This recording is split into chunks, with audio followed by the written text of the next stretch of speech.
Greetings and welcome to MentorMe Memorable Moments. I am your host, Tracy Everette Duncan, and this is our financial health program for tonight. But I want to welcome 155 nations in all 50 states to Listen Vision Studios, who's hosting our program tonight. So you're probably watching us through listenvisionlive.com or mentorme411.com.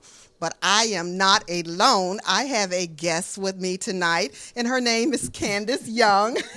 she is the director and founder of Hattie Lewis Reynolds for University Scholars Fund. So we're going to be talking about some things tonight that has to do with non-traditional students returning to school. So our program tonight is called Your Mind is a Terrible Thing to Waste, Retooling Through Reschooling. But before I get started, I sometimes don't like to, label the program. I just like to let people think that it's not sensitive. It's time sensitive. That's the word that I'm looking for. So I want to say, breaking my own rules, happy Father's Day to all the fathers out there, particularly my health tenant or my broadcasting co-hosts, which is William Craig III, Dwayne Ross, and Sir Charles Carey. Happy Father's Day to you all.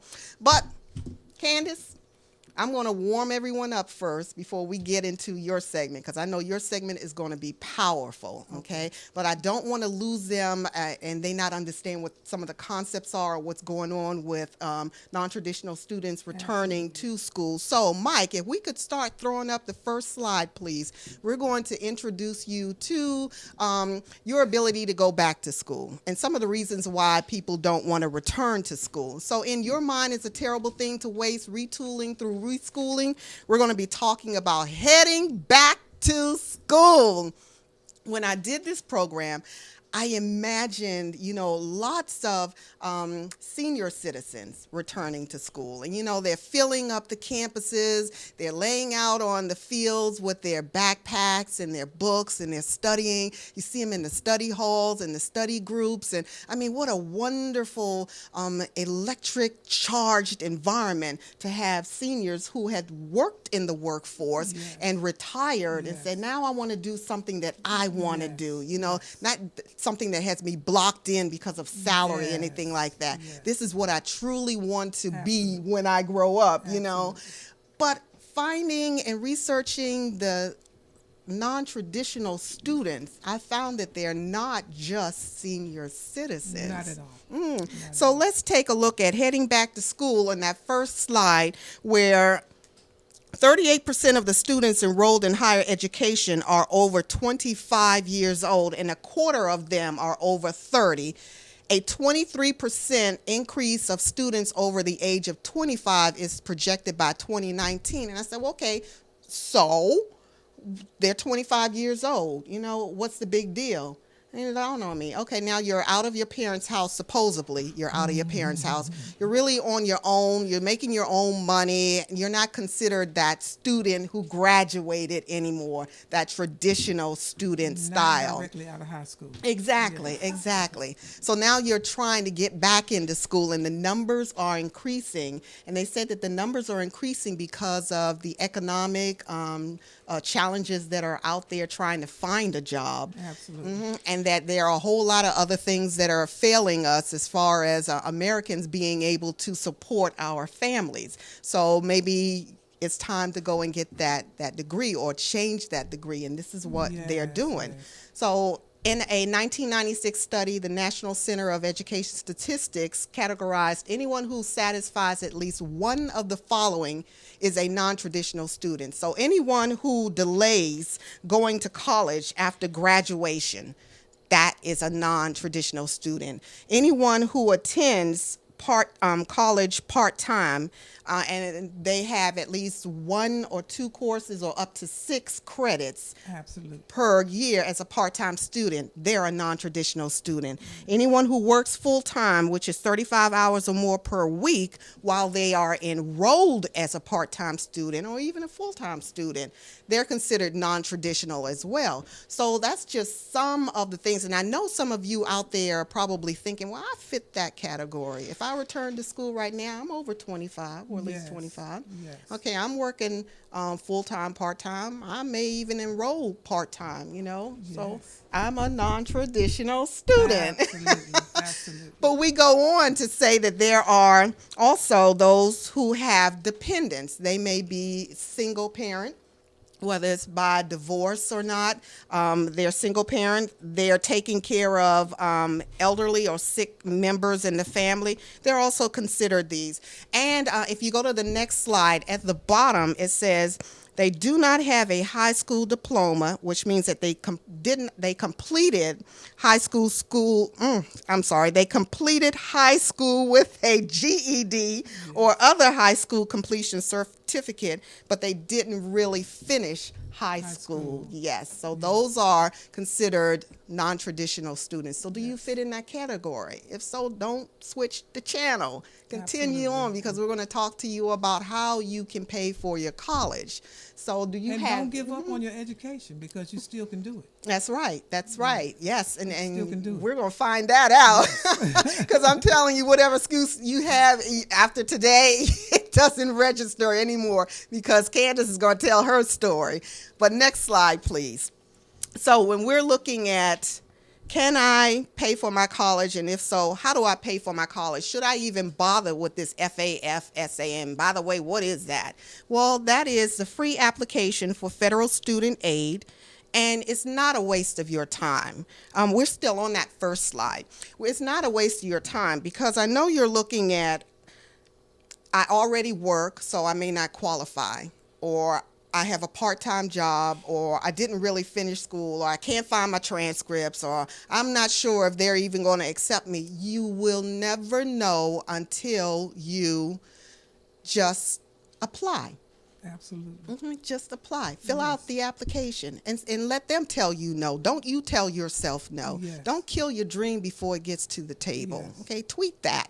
Don't Yes. kill your dream before it gets to the table. Okay? I like that. So no, and let's say that the person says, well, I'm laid off, and I may not be able to afford going to college. Even if they do qualify me under FAFSA, I may not be able to afford it. Well, there are some rules out there that says that if you just give them a letter, a copy of your layoff letter or your termination letter or a hardship letter that you're taking care of family and you can't afford it, there may be some concessions. Absolutely. And also the school that you're going to, sometimes they have concessions also. Yep. Yes. So you will never know if you don't apply. Let them tell you no, okay? So next slide, please. So let's say you transfer and you want to know if any of the credits, you've been out of school for a long time. Yes, and you want to know if any of those credits, my God, any of those credits will transfer over. Any of them. Well, Whoa. they usually do take Yes, that. they do.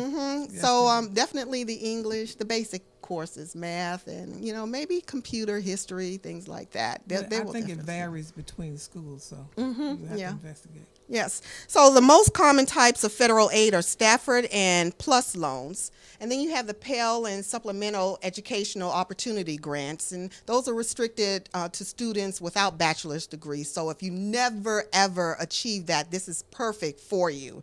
Okay, but then you're also going to school as an undergrad. You're not eligible for Parent Plus loans. Well, hello.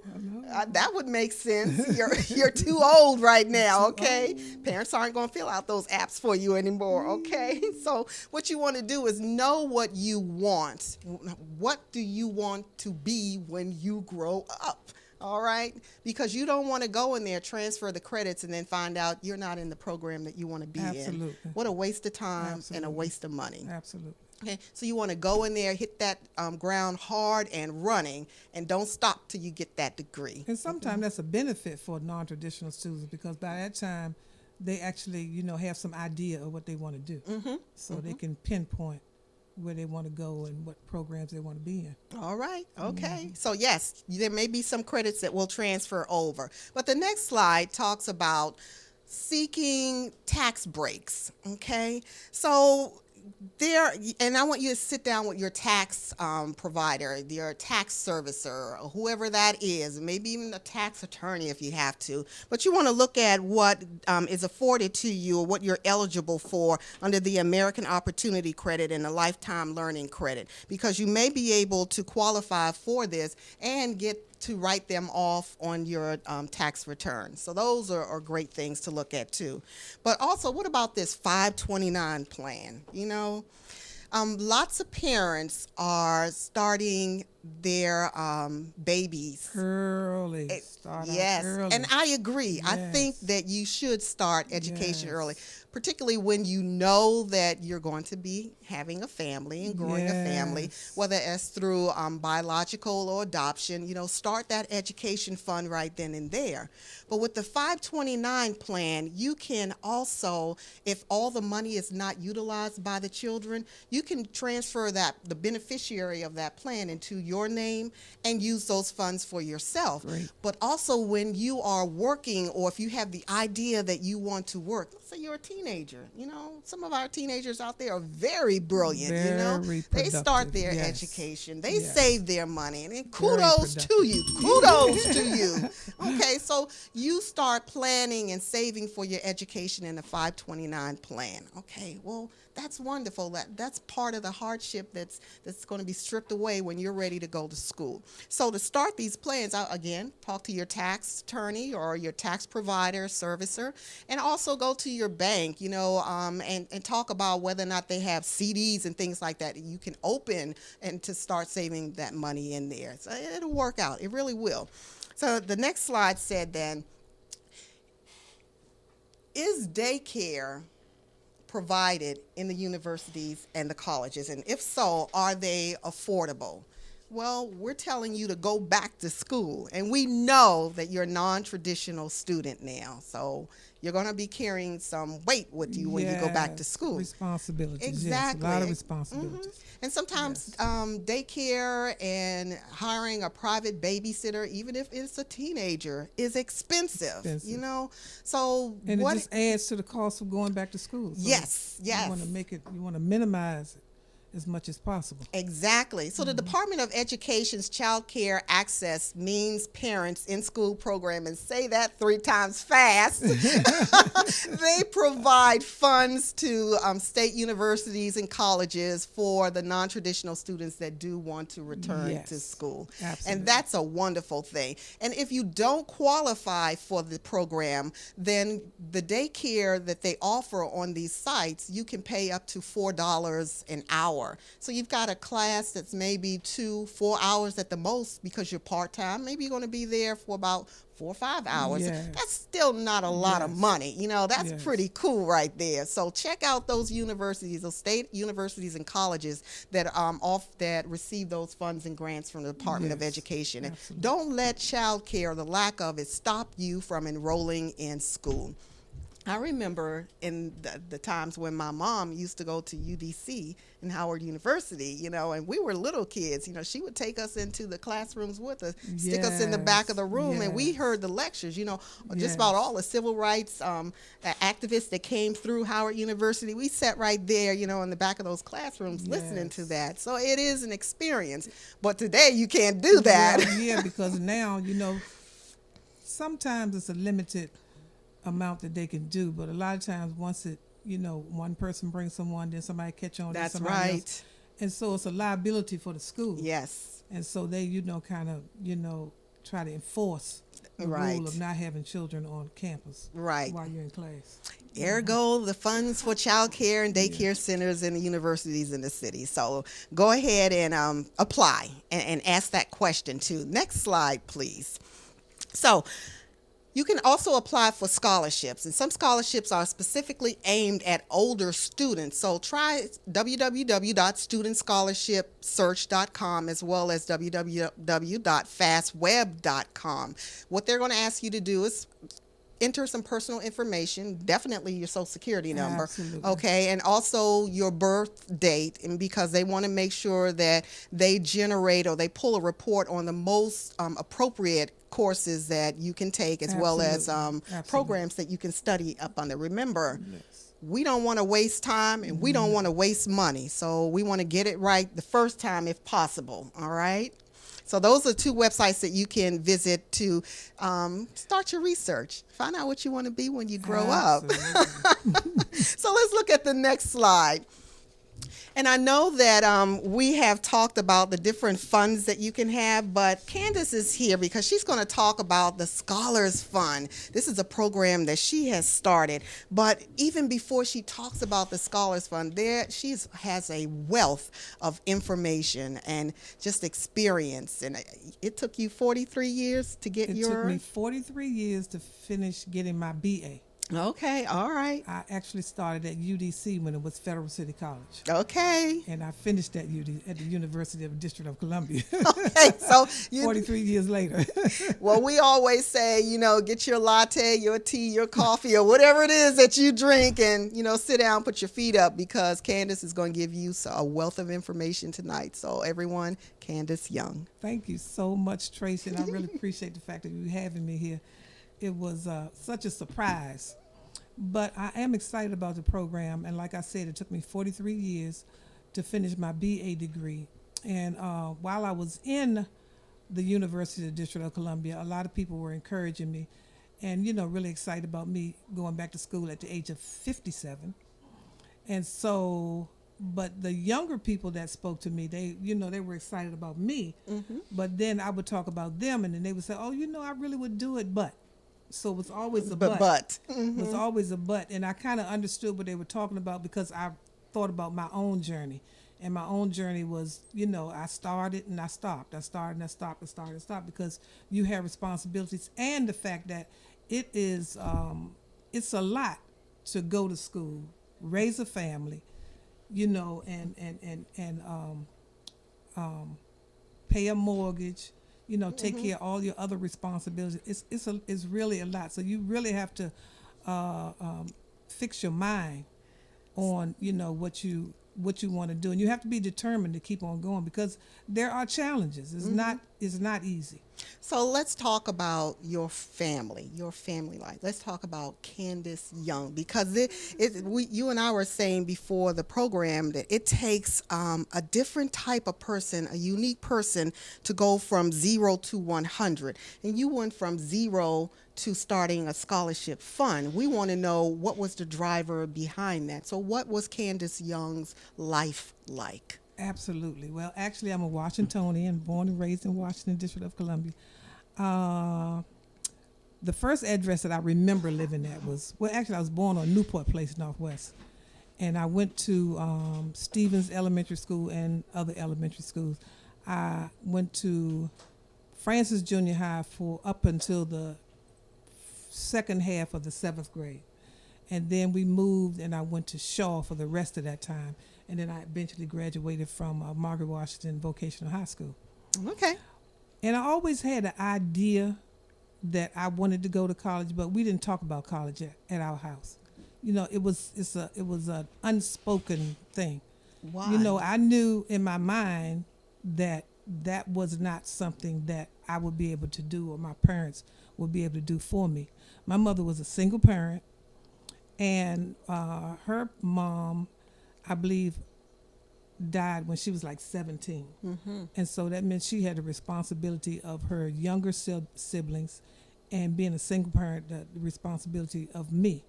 And so she was a working parent. So we never spoke about it, but it's just something that I thought in my mind, just from observation, what I could see and what my experience was, my life experiences was. I knew that was not going to happen. Okay. And so that's how I started going to school after I was married, after I began to raise my own family. Then that's when I started to try to go back to college. So you graduated from high school, from vocational school. Yes. And you got married. Yes. And you worked. Yes. But in the back of your mind was, I'm going to college. At some point, I'm going to college. Absolutely. Okay. All right. So in your marriage, did you attempt to try and go to school? Absolutely. What happened? Actually, the first year with my first child, I tried to go to school. And at that time, it got to be too cumbersome because I didn't have transportation.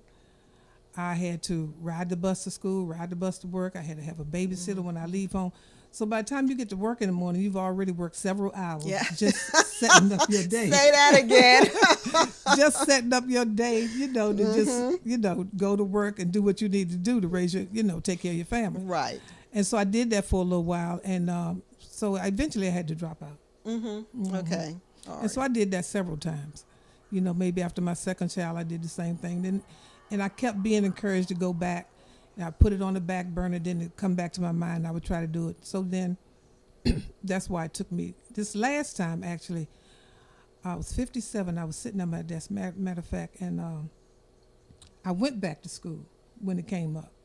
And then it came to a point where I was not able to do as well a job in school as I wanted to. Mm-hmm. And so I got to this crossroad. Okay. So the crossroad was, are you going to school or are you going to keep working? Because you can't do both. Okay.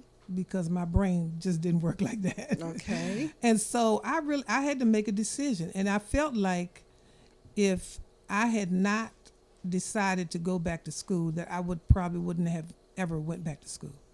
That was just a defining moment for me at that time. Okay, so you're in your family. Is your children, are your children grown? All of my children are adults now. Okay, and so Yes. at the time you were going to school and leaving school and going to school? They were in school. Okay. They were in school themselves. Oh, Yes. in college? No, they weren't. I had kids. The last time I went back to school, before this time, my kids were like in junior high and high school. Okay, all right. And so then you're in school and you are working full time. You are a part-time student? I was a part-time student, going Trying to to school in the evening. study in the evening as well, but you got kids in high school, and we And know I about was- those high and school I was a very kids. active parent. My kids, I tried to be involved in what they were doing in school, and so it just got to be a lot. Okay, so what I'm seeing out there too is that there are a lot of women like you, and not even just women, because there are some single parent men out there Yes. that are raising families Yes. and they want to go back to Yes. school. But this is Yes. the challenge. This is the reality right now, is that, these delays. Okay, Absolutely. and every time you Absolutely. delay, it just pushes your dream, your desire further Yes. away. Okay, to Absolutely. the point where Absolutely. some Absolutely. feel like, no, I'm just going to give this Just- up. My time has passed. It's not going to happen. So let me just leave that alone and put my effort and my hope into my kids. To my children. Absolutely. Absolutely. You felt that at one And time? I don't know. I can't say that I actually felt like that. I always, when the idea would come back up, I would always ponder it. And, answer the question for myself whether I could really do that or not. And so, like I said, a few times I put it back on the back burner. I said, I can't do that. Okay. But I don't think I've ever come to the place where I actually gave up on the idea altogether. Okay. All right. So we've got you at your marriage, your family, and this crossroad, Yeah. do I raise the family and care for the family, or do I pursue this dream, this desire? At that time, was it a hunger, or was it just something that you needed to get done? Well, for me, because when I speak about education and the fun is, it's not education for the sake of education. It's not education for the sake of education. That's true. Because a lot of people can go to school and get education for the sake of education and still never do anything. That's with right. It. And education is not a cure-all to end-all. That's You right. can get an education and still not succeed in life. So education is, can be many things to many people. But in my case, I felt like that was just part of what I was supposed to do. Okay. That was, an inward thing. It was something, it was part of me. I felt like I needed that. Later, I figured it out. I needed that process, not just the education itself, but I needed to go through that process and finding even myself and what I was capable of doing, what I could do, what I couldn't do, even find out what the pathway that I needed to take for my life, for the rest of my life. So it was a lot for me. Okay. All right. Okay. So now we've got you in college, and you're sitting in there with all these 18-year-olds who graduated, Yes, yes, yes, yes, yes. How were you feeling? The pressure, Yes, yes. to succeed, or? The whole time I was in college, I was stressed. Oh. Because I guess being a senior citizen, you want to do your best. And then I'm thinking in the back of my mind, because the students are so young, they're looking at me. Well, I'm sure she knows the answer. They think because because you're a senior citizen. So You know everything. So a lot of times I was just stressed, just trying to do my best and be an example. Okay, all right. But you were able to keep up. Absolutely. Okay. Oh my God. I was just so thankful for the professors at UDC and at Trinity, how they helped me and how they encouraged me, how they pushed me. And even the students, when I was in UDC, I went to school during the day with the regular day students. And I was just so blessed by how gracious they were to me, and how mannerly, when they was, doing what young people do, they would always think about me. Oh, excuse me, Miss Young, I'm sorry. Oh, okay. So they would give me my props, or they would, show me the respect. You know what I'm saying? When they was getting out of hand and doing their thing, So I really appreciate that. I really, really, really appreciate that. Okay. So, all right. So now you have graduated. All right. Yes. What did you graduate with? What was your degree in? Well, after I went to UDC, I went back to UDC to get my BA. And like I said, it took me 43 years. And so while I was in UDC, actually, when I got out of UDC, my plan actually was to go back to work. So I'm going to go and get my BA. I'm going to go back to work. And, I wasn't looking for anything in a particular field. And so during that time, leading up to the graduation, I don't even know how it came about, but the idea came that I should go ahead and get my master's degree. Oh, okay. And so I thought I wanted to be in human resources. And so I went to try to fill out my application for human resources, Tracy. And so you have to make a statement about what you know about human resources and what is encouraging you to take this particular subject. And I couldn't think of anything. Okay. I couldn't put it together. And so then I had to revert to counseling, because I knew counseling. Okay. I had been doing counseling, a lay counselor at my church for over 20 years. And so I said, so it was like a light bulb. Well, why don't you just get certified for what you already been doing? Okay. And so that's how I got to. That's how I came to graduate with a master's in counseling. Okay, so the BA degree was in what? Political science. Political science. All right, and now you're going after your master's. Now I'm going after my master's. Okay, and all along you are in your church and you are standing up a counseling program. Yes. So let's talk about that. Yes. Well, we started a counseling program. First of all, let me say, I go to Hope Christian Church in Beltsville, Maryland, and my bishop is Bishop Harry R. Jackson Jr. And we started a counseling and deliverance program at our church, and I was one of the people who helped set that and pioneer that program. And when was that? Oh my goodness, Tracy.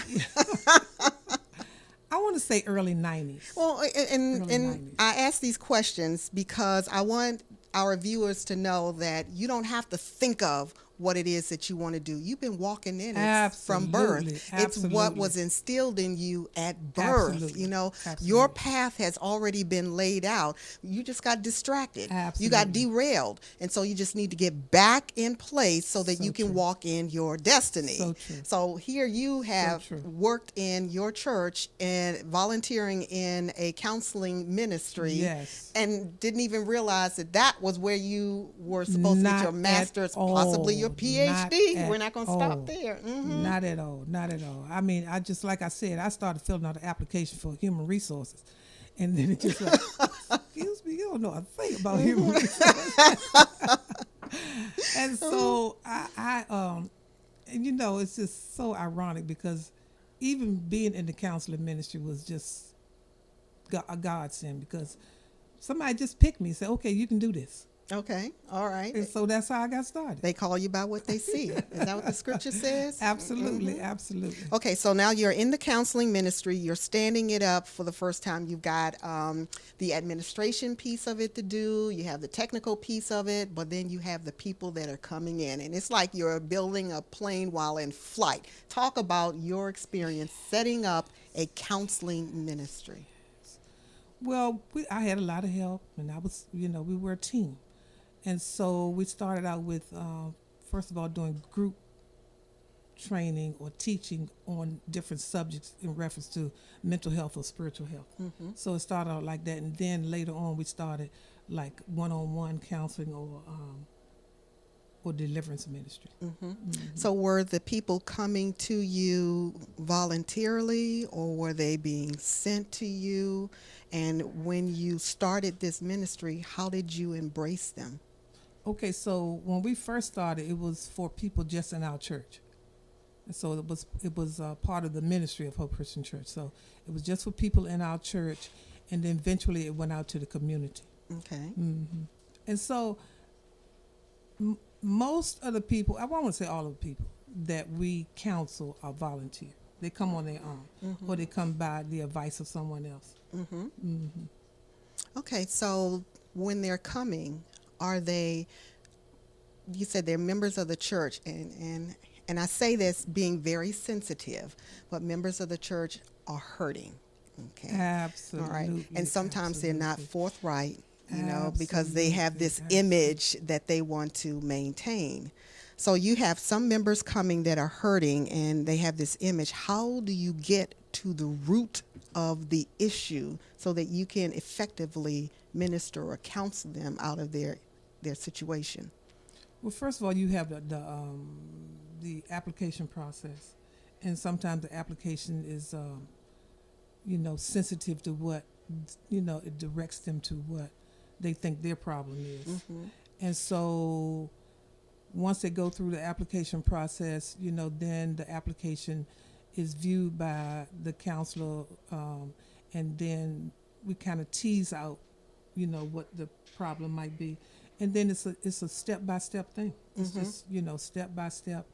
And some people get it and some people don't. Mm-hmm. And some people it takes longer than others. Mm-hmm. But it's a walk with the person. You have to walk with the person. Okay. And the person has to be teachable and willing. Absolutely, Mm-hmm. absolutely. And you have to be able to tell them or demonstrate to them that when they are or when they are not. Mm-hmm. So, Okay.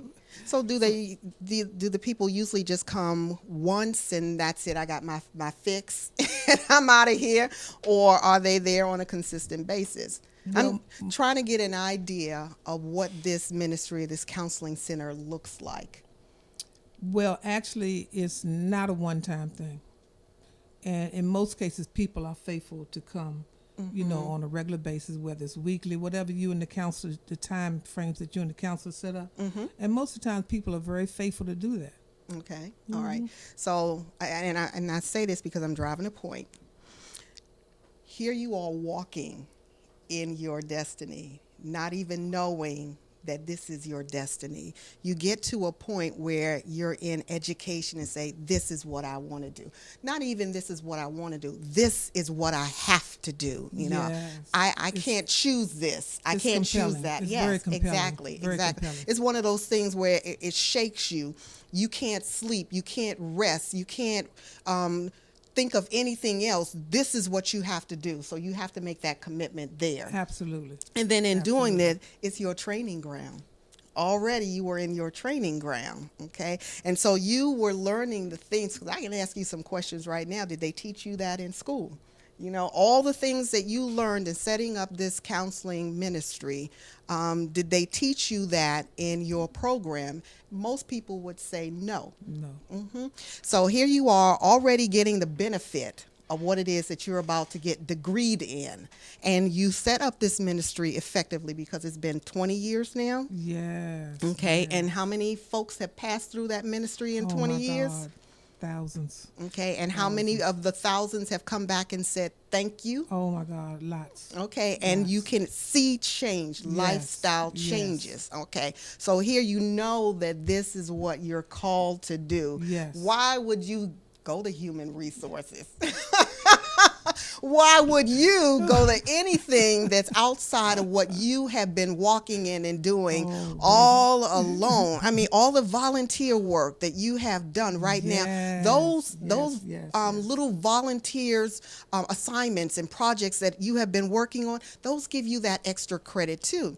Because when you do apply for school at state and universities and at community colleges, they'll ask you about your volunteer work, particularly those that are in the military. They ask them about their military schooling and their training so that they can find the courses that are applicable to it, give them the credits to move them forward into a degree. Yes. So here, Miss Young, Candace, was doing all of this all alone. So I can almost bet, and I'm not a betting person, but I can almost bet that while you were going through your classes in mental health and psychology and counseling and all that, that this stuff just was quick for you, you know? Well, in a lot of instances, it was quick, but the only difference was in church you're ministering to people from a spiritual standpoint. Mm-hmm. But if you want to be in school, you're learning from the standpoint of getting licensing. Mm-hmm. And so sometimes that doesn't include the spiritual aspect, or the biblical aspect. But definitely they tie together. They come together when you're in school, yes. Mm-hmm. And it helped me a lot being a spiritual person to, be able to get through the classes. Mm-hmm. Oh, yeah, I bet. Yeah, you were stressed. But okay, so now you've got this ministry set up. You've got your BA degree. You're working on your MA, or you have your MA? I have my MA. Actually, I graduated August 2013 from my MA. Okay, congratulations. Yes, you're going for the PhD? I don't know. Okay. Okay. I've heard that several times. Oh, okay. So I'm not, completely disallowing it. Well, they call you by what they see when you walk through the door. I wanted to address you, Dr. Young. Oh my goodness, so many people call me that. Okay, all right. Dr. Young. When it's time, you'll pick it up and travel on. Okay, so now you've got all this experience that you have set up this counseling ministry for, and it's been effective for over 20 years. What are you doing now? Well, when I got in school and I was really into my training, because actually I finished my MA in 4 years. Mm. And so I was really, a lot of reading, a lot of writing. So I was working less in the counseling ministry. Mm-hmm. And so now I'm just gearing myself up to re-enter or to, make myself more available to that ministry, as well as doing a scholarship program. Okay, so now you're sitting back one day and you have this idea, this vision that I need to give back. I need to pay it forward. And so you created the scholarship fund. Let's talk about that. Okay, I was at UDC at the time and I was doing my BA. And so, like I said, a lot of people were encouraging me, and the 40-somethings, they would always say, but, I would do that, but. And I understood their but. And so based on my own, and this was I would say it was like a light bulb moment. Mm-hmm. And I just blurted out to myself one day, when I get out of school, I'm going to start a scholarship fund. Okay. And so it wasn't anything that I thought up or, I labored over anything. It was just a thought. I spoke it, and then I went on with what I had to do in school. Mm-hmm. And so then, like I said, I got out of UDC, and I went and started my master's program. And when I graduated from my master's program, I finished my program in August 2013, but I didn't walk until January of 2014. Mm-hmm. When I finished, I would say the very next week or so, the idea came back to me. Okay. That you said you were going to start a scholarship program. Okay. So since I wasn't working, so I just went on and, just started researching and trying to figure out how I could do that. Mm-hmm. And so I did actually start a scholarship program. Actually, I had a contract with UDC. Okay. But because I couldn't get the amount of money that you require to get an endowed fund. Mm-hmm. Okay, so that went by the wayside. I'm not going to say it was a failure. It was just a stepping stone to where I believe I should have been going. So Okay. that's when I started to think about the 501c3 scholarship fund. Okay. Because that way then I could, I would have more leeway in raising the money and the time frame and so on and so forth. And then once I get the full amount of money, then I would give it to the university. Okay. All right. So you have the scholarship fund going on now. It's very active. Absolutely. 501c. So who is this who is Hattie? Hattie is my mom. Okay, well, tell us about your mom and why this scholarship fund is so important to you to be named after your mom. Well, one reason why it's important to me, because as I've gone along and tried to learn about me and who I am, it has helped me to appreciate more of who she is. And so I just wanted to be able to just express that in a way. And she, before she passed in 2002, she wanted to finish her high school diploma. Mm-hmm. She never got a high school diploma, and she was so looking forward to that. But she had a challenge with getting her birth certificate from Florida. And so in the meantime, while she was doing that, she had the thing with the cancer and so on and so forth, and she left. So I thought it would be an honor to name it in her honor. Mm-hmm. Because she believed in education, and she wanted to finish her education, but she wasn't able to. Okay. And it was also a time that I believe in a way that I could show gratitude mm-hmm. to her as well as to God for what he allowed me to do, to mm-hmm. be able to do. And I said this was the way that I could give back. Okay. All right. And so this scholarship fund is tied to 2 different universities in this metropolitan area. Yes, it is. Yes, it is. Because I graduated with my BA from UDC, and I graduated with my master's from Trinity University. Okay. So is this now a partnership in place so that if someone goes for scholarship, scholarship at UDC, will they apply for this? Okay, well, the vision is this. The vision is that we raise money and we sit down at the table with the individual universities, mm-hmm. give them an amount of money and have them to allot it out. Allot the money to students. Okay, mm-hmm. All right. So we've got District of Columbia and Trinity Washington University mm-hmm. are your partners in this scholarship.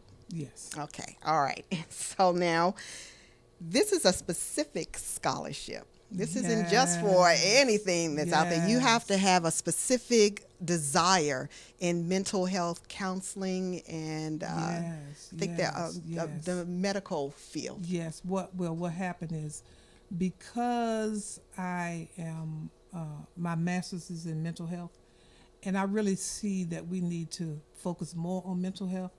We talk about a lot of things, but we kind of skirt around the idea and the topic of mental health. And I think we need more. Even in the future, we're going to need more and more people who are working in that area and mm-hmm. and experience in that area. I agree. So the scholarship fund is for students who are 35 years and older with dependent children who are going to matriculate in mental health. That means social work, counseling, psychology, mm-hmm. and those fields. Okay, all right. Mm-hmm. And so this is a field that you are already certified in? Well, actually, I have an MA. I don't have my certification yet. I'm still working on that. Okay. That's all right. I did actually take the test, though, but I didn't pass. I missed by 8 points. Okay, all right. Not a problem. Yeah. Not a problem. You'll go and get that MA for sure. Yes. But in the meantime, there are also professions out there that are non-traditional as far as the counseling, like the life coach. Yes. So, and yes. in that there's a different type yes. of certification. So yes. those that are looking for life coach training, can they apply to this scholarship? Well, I hadn't actually included life coach. Well, at the time, you didn't need to be licensed as a life coach. Mm-hmm. But I think it's moving more toward being licensing as a life coach. Mm-hmm. So that may be an option. Okay, all mm-hmm. right. And so we broadcast to all 50 states. So is this just limited to those who apply in the metropolitan area, or can someone who's traveling from a different state and they want to go to school down here, can they apply for that? Well, at this particular time, it's local. Local? Okay, all right. So definitely if you are attending District of Columbia and the Trinity University. Yes. Okay, Yes. all right, okay. So now let's go back to the scholarship fund and the need for it to be recognized Okay. in the medical field, because there are, like you mentioned, a lot of people that need help in the medical field. People would say our veterans for sure. You know, they're not getting the help that they need. Yes. Are you looking at any specific group or gender or race when you're looking at people being certified or getting these funds? No, it's any student that's going to apply to University of District of Columbia or Trinity University. Okay, all Yes. right. Okay, so let's talk about, now that you have your destiny all plotted out and planned. I Well, do. that's what I'm hearing anyway. That you're walking in this. We need to get the non-traditional students out there to enroll and register. So I need you to talk to them. Absolutely. I just feel like I have a sense that people are stuck. Mm-hmm. And because they have so many responsibilities, and you know, with the way that the world is going, economics, you know, the dwindling of the middle class, and so on and so forth, and with the advent of new technology, new jobs, you know, and old jobs, you know, diminishing and fading away, people need to get an education. Mm-hmm. And like I said before, it's not an education for the sake of education. Right. It's education for you to go on to be the person that you believe God wants you to be. Mm-hmm. And in some cases, for us to do that, we need to get an education, a higher education. Mm-hmm. So that's what the scholarship fund, and who the scholarship fund is geared to. Mm-hmm. People who feel like this is, you know, it's a gotta do thing. I gotta do this. Mm-hmm. Okay, and they don't have any excuse, because you were 43 years getting your first degree. I was 43 years getting my first degree. I went back to school this last time when I got my BA. I was 57. Okay, how old are you today, When if I you don't mind graduated telling? in 2013, I was 67. Okay, all right. And so in August, I'll be 70. Okay, and you look gorgeous. There is no excuse. Miss Young is 70, or will be 70 years old. There is no Yes, excuse. Okay, so they've got a house full of kids, or maybe one child. It doesn't matter. You can find daycare either on campus, or you can find family member, or you can find a babysitter. You know, Candace, I was, I think, 33 years old when I returned to school. I was a traditional graduate and first year Bowie State University. I was going into broadcast communications. I was going to kick Connie Chung's butt right out of that anchor chair. I stayed 1 year, and the family didn't have the money for me to return the next year. So I tried working part-time, and it just didn't work out. I just needed to go and find a job to help family out and things like that. And so in the process, I did employ with Ma Bell. And Ma Bell had a tuition assistance program, and there are still some companies and federal agencies that honor the tuition assistance program. So during the time that I was employed, I went back to school on my company's dollar. And so my undergraduate degree was paid for in full by company dollars. Wow. Yeah, as long as I had a degree that was in line with what I was working on, then they would pay for it. But once I changed that degree, then of course they wouldn't pay for it, because they felt that I should be satisfying my education for something that's totally different from them out of my own pocket. Yes. And that's okay. I got my degree paid for by them, my master's. I went to Johns Hopkins University. And with that, I competed for the Women Leadership and Change Program, 21st Century Leadership Development Program. They were only accepting 16 people. Okay, there were 114 applicants, and I was one of those that was selected. Wow. You know, and so I came out of that program with a certificate, and that taught me human resources, management, organization development, project management, technology. I continued in that field as well. But again, the company paid for that. That was a $5,000 to $7,000 program. I filled out the paperwork and waited for them to say no. And they didn't. They said yes. And I took that program and went forth. I was going to get my master's in information security because it was the hottest thing out there, information security, and decided that my obligations were too much now. I was a single parent raising a child that was entering into middle school, and you know those temperaments. Absolutely. My Lord, those temperaments. Absolutely. So I did not go back to school to finish the master's, but that's okay because I'm finding that as a life coach, I'm getting my certification and training as a certified professional life coach with a master's degree in that because I like counseling people. I love people. And so it's a good thing that I did not pursue information security. You know, it just seems dry and dead. I know it's the hottest thing out there. You go for it if that's yours. You go for it. But for me, I have to touch the people. I have to love the people. Absolutely. And like you said, there are a lot of people that are mentally ill out there. They're hurting right now. They're into drugs to try and self-medicate and just to stop that hurt from happening. And that's where my heart is right now. I can't stop that. I can't turn away from it. And so the other thing too, when I was in UDC, you know, you have to have electives. And so when I was in UDC my last year, I had an elective of to get a certificate in nonprofit management. Oh, okay. Now I just did that because well, why don't you do this? Because I didn't have any idea which class I needed, wanted to take. So somebody suggested that, so I did that. Okay. And so now I'm having a 501c3. I said, See? And you're in the position to help others. But we are running out of time on this segment. It's like sitting in a living room with some tea. We'll have to bring Miss Candace Young back to talk further because I want to hear some stories. We didn't get to hear the stories. Absolutely. You mentioned that 20 years of ministry, that there are successes. Then, we want you to bring some of those successes back here.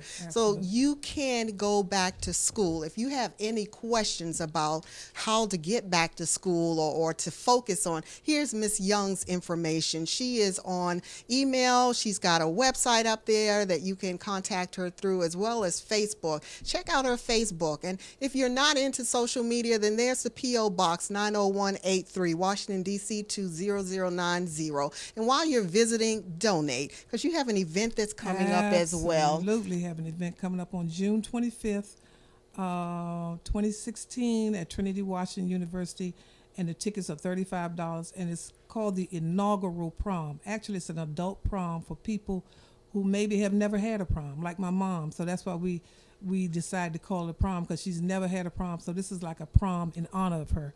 But it's also a fundraising event. All right. Donate, and I hope to see you there. And thank you for joining us. Thank you, Tracy. Next week, we're coming back with Coach D. She's got some exciting news. We've been chatting all week about it. So between now and then, we need you to be safe, be smart, be healthy. Bye-bye. Bye-bye. Hey! Hey, hey, hey, hey! Come on.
means I'm off. When I dance to the beat of a drum and you don't hit and you dance it. So if I look off beat to you, well, the problem must be